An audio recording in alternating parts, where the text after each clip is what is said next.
ലൈക്കും പ്ലിങ്ങുമെല്ലാം ദൈനംദിന ജീവിതത്തിൻ്റെ ഭാഗമായി മാറിയിരിക്കുന്നു. തലയിൽ മുടിയില്ലാത്ത സ്മൈലി ചേട്ടന്മാർ സ്മാർട്ട് ഫോൺ യുഗത്തിലെ സൂപ്പർ സ്റ്റാറുകളും.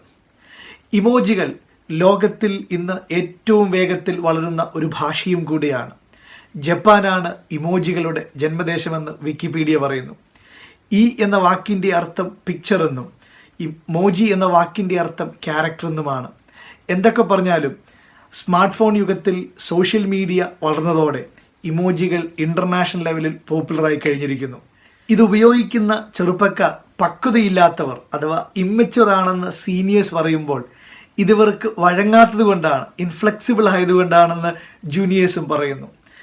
അരക്ഷിതത്വ ബോധം ഈ തലമുറയെ കീഴടക്കിയിരിക്കുന്നുവെന്ന് സൈക്കാട്രിസ്റ്റും കുറച്ചൊക്കെ അഹങ്കാരം ഈ ഇടയ്ക്ക് കൂടിയിട്ടുണ്ടെന്ന് വീട്ടുകാരും പറയുമ്പോൾ hey there I am using WhatsApp എന്ന സ്റ്റാറ്റസ് മാറ്റാൻ അറിയാത്തവർ